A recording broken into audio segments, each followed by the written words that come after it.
Salut à tous et bienvenue dans cette nouvelle vidéo. Donc voilà, en tout cas super content de vous retrouver. Donc pour ceux qui nous suivent, c'est pas une nouvelle, mais je vais réexpliquer pour les autres. Donc voilà, il y a quelques semaines, j'ai été rechercher avec mon père notre camping-car Mani qui était bloqué au Nicaragua à cause de la pandémie.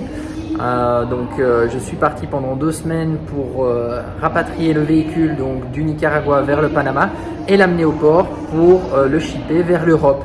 Et donc voilà, il est arrivé au port à Zeebruges et donc là je suis à l'aéroport de Genève, je vais prendre l'avion pour retourner en Belgique et récupérer Mani. Et bien sûr, je vous emmène avec moi, c'est parti!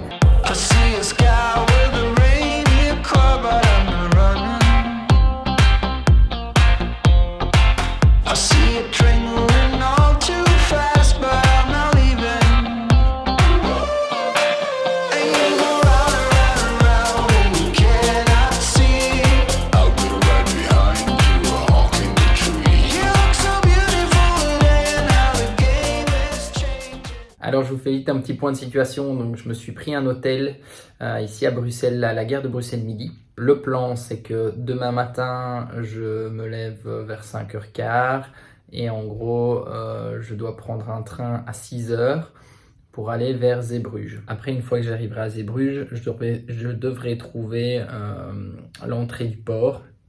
Donc ça j'ai une adresse. Après, je sais pas du tout, je connais pas ce port-là, donc je verrai sur place si je dois prendre un taxi ou si je peux me rendre à pied. Et là, je dois donner un numéro pour pouvoir récupérer le véhicule dans l'enceinte du port. Voilà, alors il est 6h du matin. Donc là, je me suis réveillé à 5h, j'avoue que ça pique un peu. Là, je suis à la gare de Bruxelles Midi et mon train a une quinzaine de minutes de retard. Donc vu que j'ai une correspondance, j'espère que ça va pouvoir quand même le faire. Mais bon, normalement, je devrais arriver à Bruges et ensuite pouvoir prendre le train pour Zeebruges. Donc, je vous emmène avec moi. C'est parti. Je suis bien dans le deuxième train pour Zeebruges. Ça a été rapide. Hein. J'avais 2 minutes pour changer de train. Donc, j'ai réussi à monter dedans et puis il est parti directement. Donc voilà, c'est tout bon. Je me dirige vers Zeebruges pour aller chercher le campeur.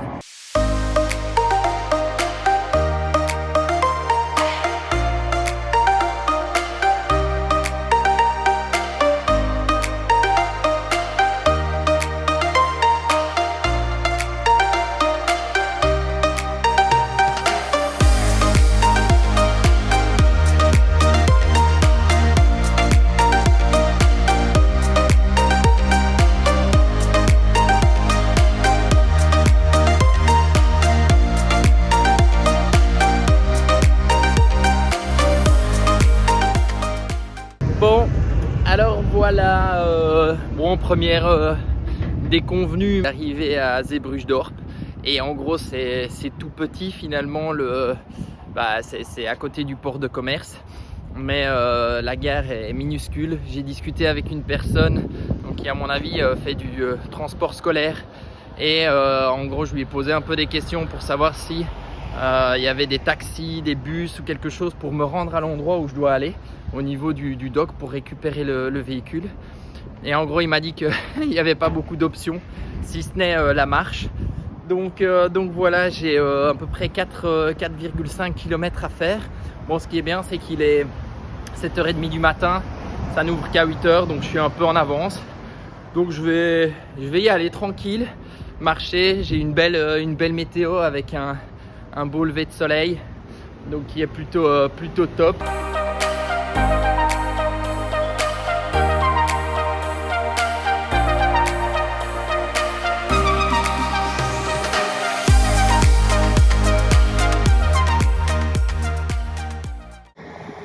Un qui travaille et 4 qui viennent.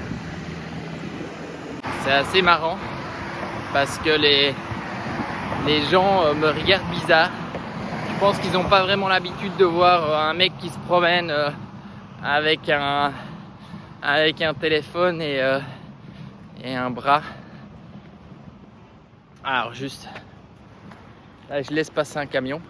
C'est vrai que le dégagement est pas ouf. Donc si je veux pas me faire choper, ça m'aide. Putain, t'es con quoi, gros. Tu vois quand même que je suis là, putain.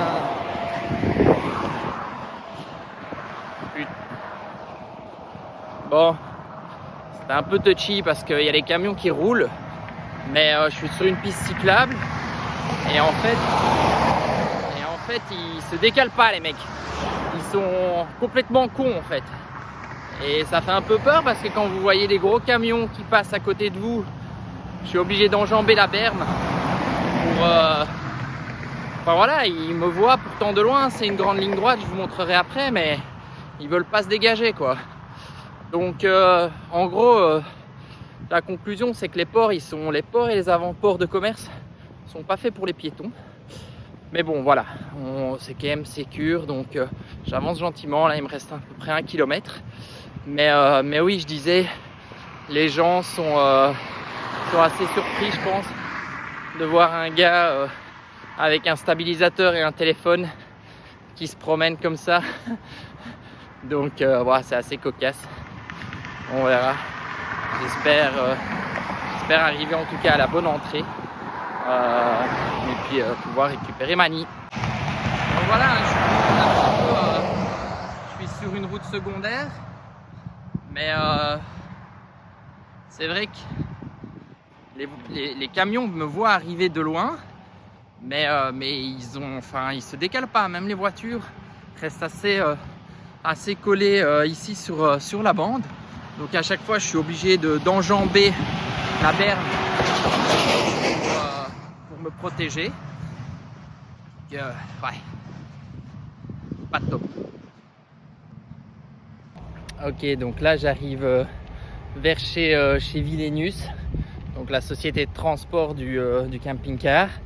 Donc je vais aller me renseigner, récupérer les documents et j'espère récupérer Mani. Voilà, à mon avis je pourrais pas trop filmer dans l'enceinte du port, c'est généralement interdit.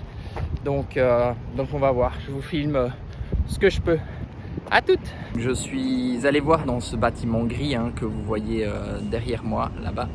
Et en fait, j'ai posé le numéro de référence finalement du véhicule. Et ils m'ont dit qu'ils allaient m'amener le véhicule d'ici une quinzaine de minutes. Donc voilà, maintenant j'ai plus qu'à attendre et normalement Mani devrait arriver.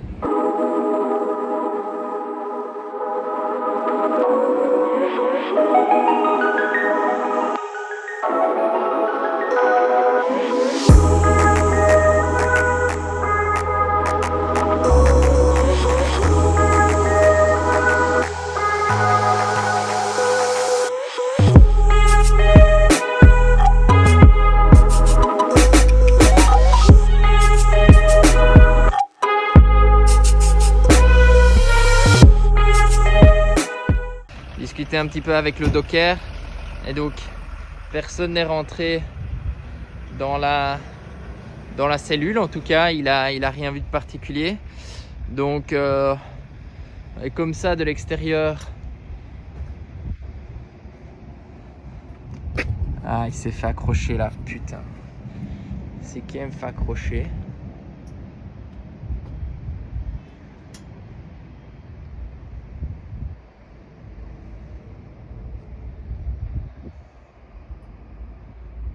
Bon, c'est dommage.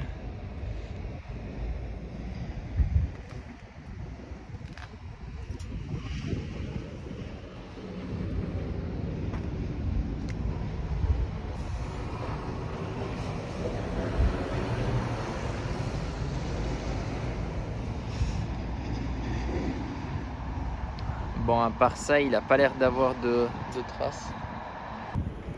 En fait, je dis une bêtise.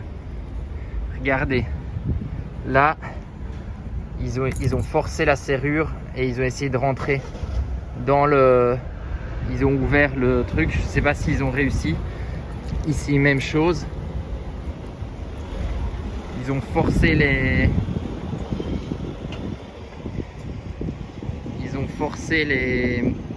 les panneaux. Donc ça va être notifié. Je regarde la porte d'entrée. Porte d'entrée, ils n'ont pas l'air d'avoir forcé.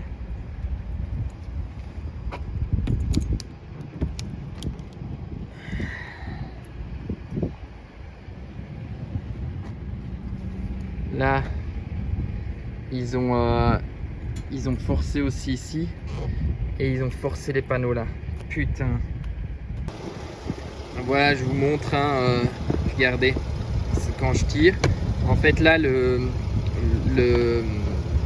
coffre est fermé. Mais regardez, ils ont forcé. Donc, en gros, il n'y a plus rien qui tient. Il n'y a plus rien qui tient. Ici, même chose. Celui-ci. Regardez le coffre. Il ne tient plus. Et là, même chose. Celui-là, j'arrive même plus à l'ouvrir. Celui-là, j'arrive même plus à l'ouvrir.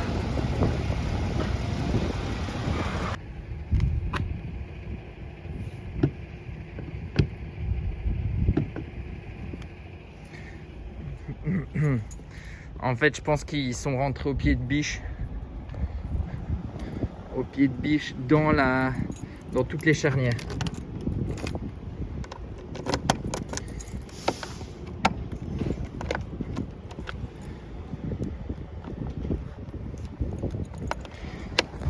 En gros, ils ont forcé tous les panneaux des coffres. Et ici, ils ont piqué ma caisse à outils. Donc, caisse remplie d'outils. Et ici, ils ont piqué tout ce qui était matériel qui les intéressait. Putain, dégoûté. Dégoûté. Celui-ci, j'arrive pas à l'ouvrir. Là, j'arrive plus à le... Celui-là, j'arrive plus à l'ouvrir. Je sais pas s'ils ont volé quelque chose dedans.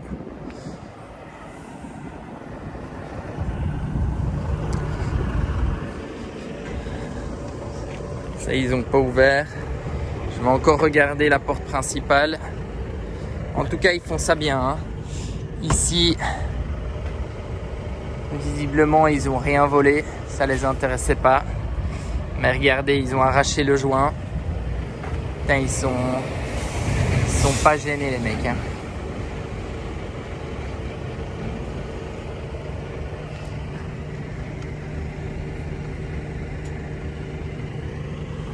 Ouais. Alors, dans la cabine.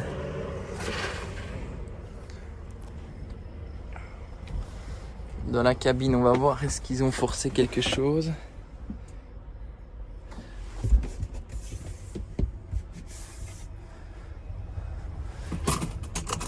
J'avais mis des pièces ici. Hein. Les pièces, ils les ont pas prises. Donc ça, là-dedans, ils sont pas allés non plus. Je suis dégoûté. Dégoûté pour les corps. Ok, on va aller voir à l'intérieur s'ils ont pris quelque chose. S'ils sont rentrés.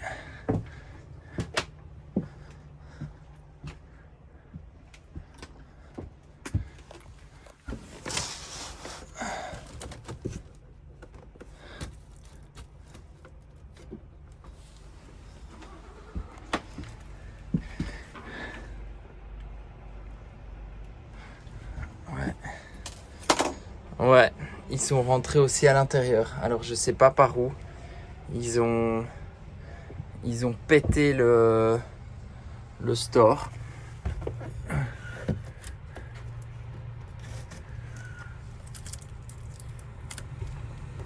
Franchement, je sais pas comment ils ont fait. Honnêtement, je comprends pas, mais là ils sont rentrés à l'intérieur. Ça c'est sûr. Ils ont tout arraché. Tout a été arraché. Ici. Regardez, ils ont ouvert ça.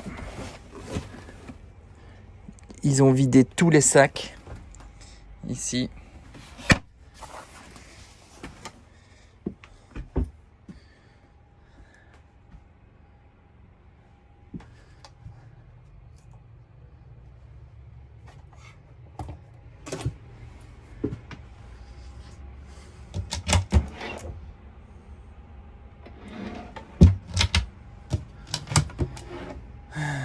Putain.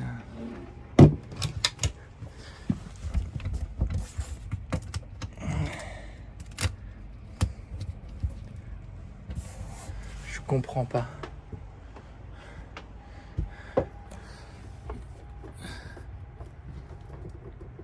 Ouais, ok. Ils ont arraché ça et ils sont rentrés par ici. Ça c'est cassé. Donc ils ont arraché ça, ils sont rentrés. Ils ont pris la bouteille de rhum.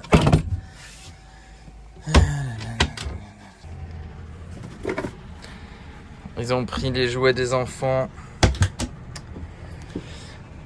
Ils ont laissé le siège.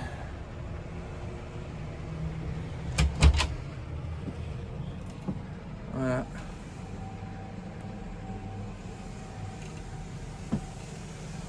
C'est franchement un carnage. Je suis vraiment dégoûté. Dégoûté. Putain. Ils ont tout piqué. Voilà. Franchement, je suis dégoûté. Je suis dégoûté. Ils sont rentrés dans le véhicule. Ils ont piqué GPS, ils ont piqué ma montre de tri, ils ont piqué les vêtements, les jouets des enfants.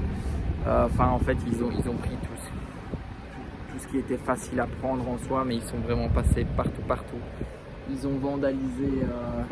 Donc là, ils ont vandalisé ici le panneau pour pouvoir rentrer. Donc là, ils ont vandalisé le panneau. Ils ont arraché tous les panneaux au pied de biche. Je suis dégoûté.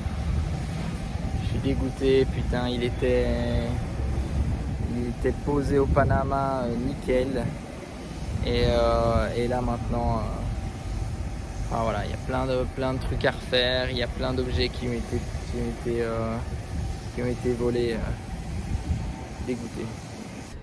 Bon et bien voilà, verdict, je suis toujours dans l'enceinte du port, il est pratiquement 11 h maintenant et en gros j'ai fait le tour complet du véhicule. Ils ont vandalisé tous les coffres, ils ont volé pas mal de choses, donc ils ont volé caisse à outils, ils ont volé kayak, ils ont volé planche de surf, ils ont volé tous nos vêtements.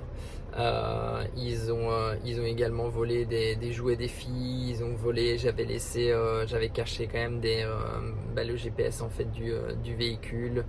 Ils ont volé notre imprimante portable. Ils ont volé, j'avais laissé, ça c'est vrai que c'est dommage. Ils ont volé ma montre de triathlon qui était restée dans le véhicule. Enfin, voilà, ils ont aussi vandalisé la fenêtre principale, donc pour pouvoir rentrer dans la cellule. Ils sont montés à mon avis avec une échelle, donc en fait ils ont gratté la carrosserie en mettant, je pense, l'échelle.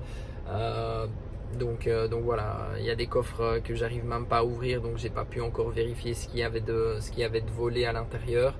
Mais bon, ils ont volé les chaussures. Enfin, ouais, ils se sont servis dans le véhicule. Donc je vous cache pas que dégoûté, vraiment dégoûté. Je comprends pas ici. En fait, il y avait pas. Bon, comme quand on a shippé vers Halifax, en fait, ils avaient mis vraiment des scellés sur toutes les portes. Quand on l'avait déposé à Anvers, il y avait des scellés sur toutes les portes, donc on voyait clairement si ça avait été vandalisé ou pas. Et ici, en fait, il y a aucun scellé. J'ai un document comme quoi il est passé au scan. Donc je sais pas du tout, mais bon, j'imagine qu'ils l'ont ouvert pendant la traversée ou autre, et puis qu'ils se sont servis dedans.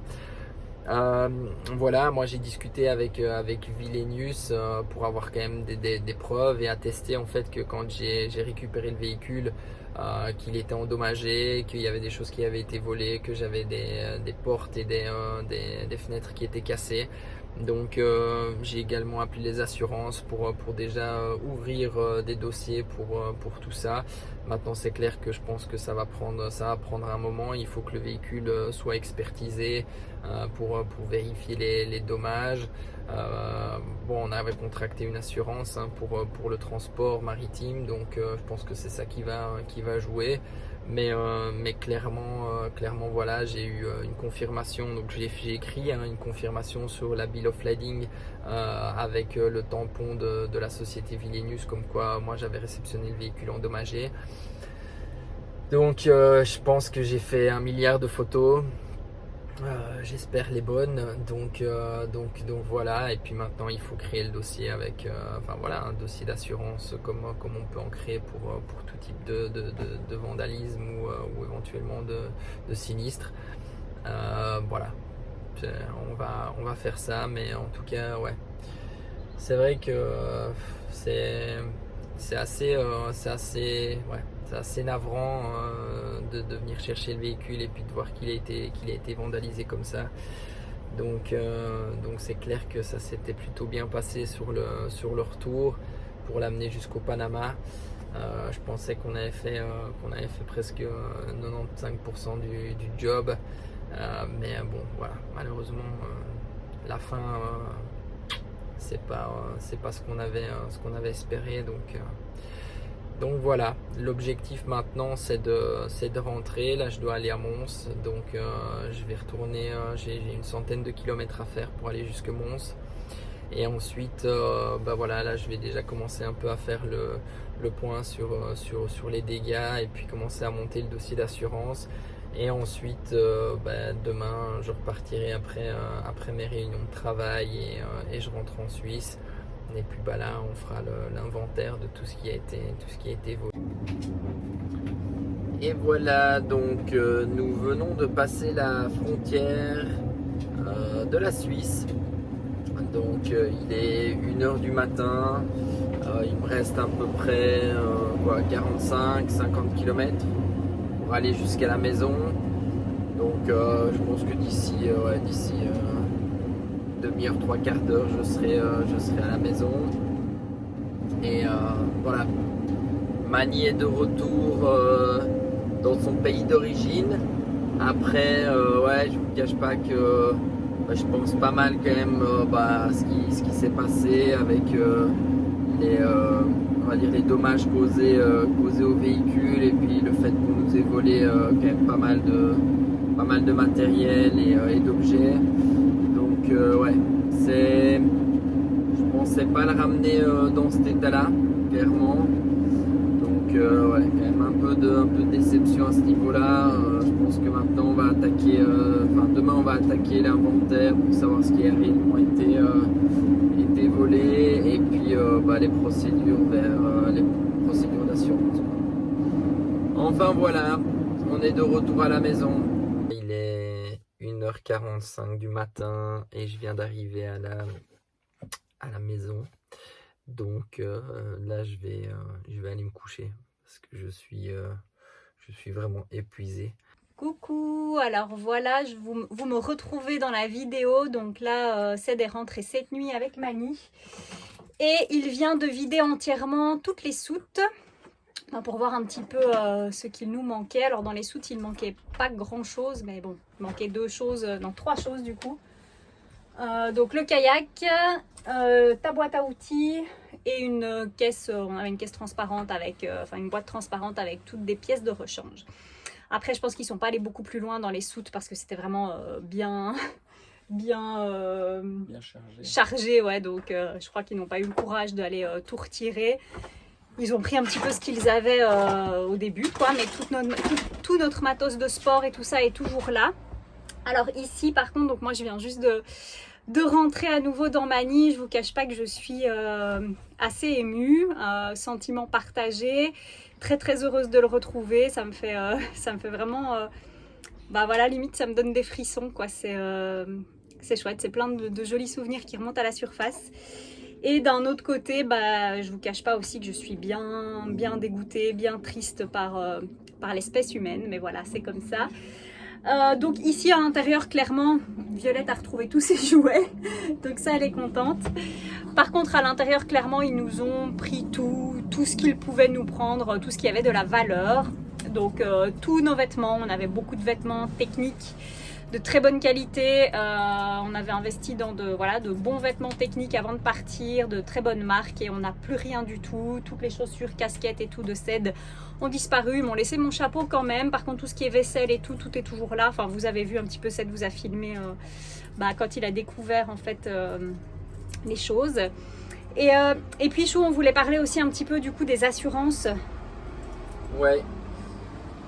Pour les assurances, on va voir. Moi, de toute façon, j'ai annoncé le sinistre directement. On avait une assurance marine Qu'on avait prise en plus donc pour le voyage. Directement chez Seabridge. C'est ça, qui couvre les dommages et une partie du vol. Donc ça, c'est encore à définir. Bon, en fait, en gros, normalement, ça couvre pas le vol. Non, parce que normalement, le véhicule est censé être vide. Voilà, le véhicule est censé être vide. Alors, ils savent très bien que ce type de véhicule d'habitation pour des voyages ne sont jamais vides. Hein. C'est clair qu'on les remplit un max, ne fût-ce qu'avec le matériel de camping, matériel de sport, quelques vêtements et tout ça. Mais par contre, eux, ils se couvrent en disant que contractuellement, le véhicule est censé être vide. Donc normalement, l'assurance ne couvrira pas le vol. Sauf à hauteur de 200 €, enfin autant vous dire rien du tout quoi. Ils nous ont quand même dit de faire la liste. Je dois faire, oui c'est ça, en fait donc maintenant il faut faire une estimation des dégâts chez le fabricant et également faire l'inventaire de ce qui a été volé avec les tickets de ce qu'on a au maximum quoi, pour avoir un prix et pouvoir évaluer la perte financière. C'est aussi ça le problème, c'est-à-dire qu'il y a des choses, typiquement on a les tickets comme le GPS, le kayak, ces choses-là on a des tickets. Clairement la boîte à outils de Ced, même si c'est des choses qui valent vite beaucoup d'argent, forcément on n'a plus les tickets de tous les outils. Pareil pour tous nos vêtements, on n'a pas les tickets de tous nos vêtements donc... Ouais, donc on va essayer de retrouver le maximum. C'est vrai que ne fût-ce que la boîte à outils, c'est des choses que j'avais achetées un peu à gauche à droite, parfois de seconde main, mais de très très bonne qualité. Très bonne qualité, ouais. Donc c'est vrai que normalement la boîte à outils d'un homme on la touche pas quoi. Donc ça c'est une règle déjà, hein, c'est la base. Ouais. Donc voilà. Après. On nous a volé aussi des choses que tu n'avais pas vues forcément tout de suite, c'est tout ce qui est jumelles. Donc on avait des jumelles pas trop chères pour les petites, mais on avait une très bonne paire de jumelles pour nous. Ouais, la balance. Notre balance, on avait une balance connectée que j'étais contente de retrouver d'ailleurs. La FitTrack, on l'a plus. La Netgear, donc ce qui nous permettait d'avoir du Wi-Fi dans le camping-car, on n'a plus. Notre imprimante portable, on avait acheté ça exprès pour pouvoir imprimer les papiers et tout aux frontières. Ils nous l'ont prise. Ils ont pris une paire de baskets à moi. Toutes tes casquettes, tous nos vêtements, ça voilà, comme je vous disais, tous les vêtements. Donc voilà, par contre, moi c'est clair que j'ai annoncé le sinistre partout. C'est-à-dire que j'ai fait une déclaration de sinistre chez Willenius, là, donc qui est le transitaire. J'ai quand même dû bagarrer pour avoir un document signé comme quoi j'avais réceptionné le véhicule endommagé. Parce qu'en fait, si vous voulez, ils sortent le véhicule du port et ils l'amènent sur le parking. Donc c'est-à-dire que moi, je pense que c'est assez vicieux aussi et ça il faut faire très très attention. En fait, quand le véhicule sort du port, finalement c'est un peu comme s'il avait été relâché. Donc moi j'ai reçu les clés du véhicule, j'ai demandé à la personne si il avait été visité et la personne m'a dit non, rien du tout. Donc moi j'ai commencé à faire le tour et puis c'est là que je me suis rendu compte que en fait, oui, il avait été visité et il avait été volé. Ouais. Donc moi, en fait, là, j'avais encore signé aucun document. Donc, je suis retourné au bureau. Et c'est vrai que je me suis assez bien énervé quand même sur la personne parce qu'au début, elle me dit, mais en fait, monsieur, vous pouvez rien faire. Voilà, le véhicule, il est sorti du port. Donc en gros, les douanes peuvent se permettre de rentrer dedans et tout ça. S'ils n'ont pas les clés, ils forcent les coffres et tout. Moi, je leur ai dit que déjà, si les douanes au Panama ont tout vérifié, j'étais présent. Donc je vois pas pourquoi les douanes panaméennes devraient revérifier le véhicule. Et les douanes belges, dès le moment où ils vérifient le véhicule, ils doivent m'avertir parce qu'il y a une clé qui est cachée dans le véhicule. Donc à partir de ce moment-là, moi je pouvais leur dire, écoutez, il y a une clé qui est cachée pour ouvrir les coffres, pas besoin de forcer tous les coffres. Donc, Oui, ça, et puis surtout, on n'a eu aucune... Enfin, personne nous a dit que les douanes avaient vérifié quoi que ce soit. aucune Donc, information. jusqu'à preuve du contraire, c'est pas les douanes. C'est ça, jusqu'à preuve du contraire, c'est pas les douanes. Mais donc le véhicule est ressorti du port et il était sur le parking. Et là, je lui ai dit, écoutez, moi, entre-temps, j'avais eu les assurances et il m'avait dit, vous avez besoin d'une confirmation de dommages. De dommages. Donc en gros, moi, ce que j'ai fait, c'est que je lui ai dit, écoutez, moi, je veux une confirmation de dommages parce qu'au début, il me sort on va dire une procédure de réclamation pour Willenius et qui était assez longue. Je lui ai dit, mais moi, je ne vais pas faire la procédure maintenant, donc moi, je veux que vous me signiez un document comme quoi le véhicule que j'ai réceptionné, il est endommagé. Donc j'ai écrit ça, ils m'ont tamponné avec le tampon de la société, et donc comme ça j'ai la preuve en fait que le véhicule a été réceptionné endommagé. Et donc le reste maintenant c'est aux assurances à voir un petit peu comment ça va se passer. Mais bon, moi je contacte toutes mes assurances. Ouais, nous on a des assurances suisses aussi. J'ai l'assurance du véhicule en Suisse, j'ai le contrat d'assurance pour l'assurance marine du shipping. Et j'ai fait aussi une réclamation donc, au niveau de la société de transport qui a géré le shipping, chez qui normalement eux doivent avoir aussi des assurances pour couvrir en cas de vol ou de dégâts, parce que c'est quand même de leur on va dire de leur ressort responsabilité de s'assurer que le véhicule il arrive en un morceau à bon port. Donc voilà, beaucoup de procédures maintenant engagées. On va faire évaluer les dégâts, voir combien ça va coûter au niveau des réparations du véhicule, et puis lister tout ça, et on enverra aux assurances, et on espère que ce sera pris en charge. Et donc en fait ils sont entrés par ici. Ouais. Ils ont pété la fenêtre. En fait on voit que cette patte-ci elle est cassée. Donc voilà. Donc en fait ils ont forcé. Après c'est du plastique, hein, donc je pense qu'ils savent très bien ce qu'ils font. Ouais, ils sont habitués. Ils poussent ici. Elles sont toutes cassées en fait.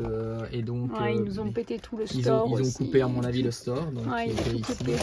Voilà. On voit qu'il a été coupé à mon avis au cutter. Ils ont tout arraché. Ouais, il est cassé. Ouais, bah elle touche pas, il est cassé de toute façon. Donc voilà.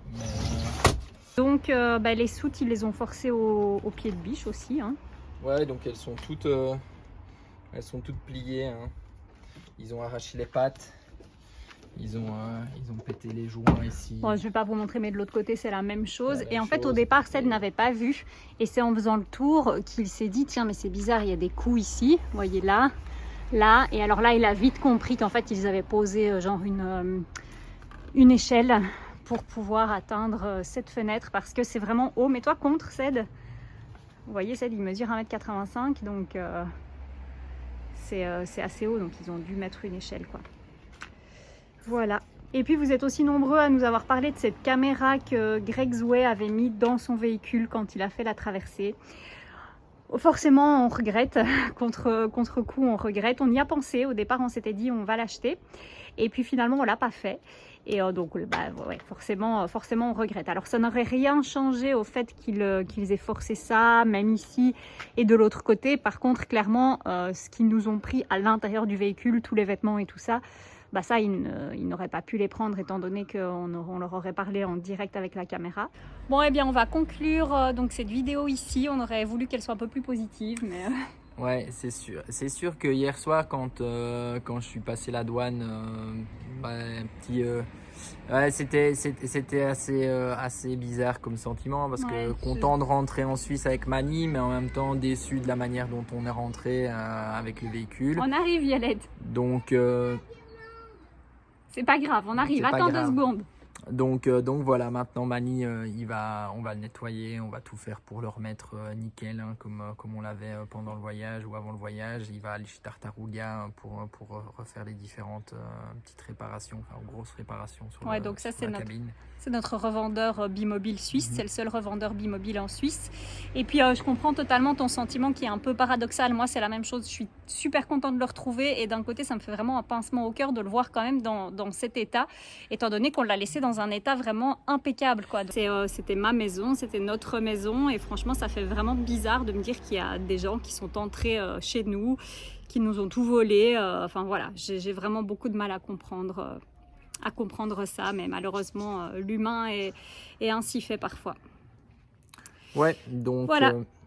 Bon, ben, Voilà, prochaine étape, la du coup, suite, on va remettre Mani en état pour qu'il soit comme on l'avait laissé. Donc, on va déjà commencer par un nettoyage intégral extérieur, intérieur. Et puis ensuite, il ira donc chez Tartaruga, chez Bimobile pour refaire tout ce qu'il y a à faire, du coup, pour qu'il soit à nouveau comme neuf. Et bien sûr, on vous emmène dans toutes ces aventures avec nous. Bon, un petit like, même si la vidéo n'était pas forcément très positive. Ça nous fait toujours plaisir. Et puis abonnez-vous si ce n'est pas déjà fait. Ouais, à bientôt. Gros bisous. Ciao, ciao. I see a sky with a reindeer car, but I'm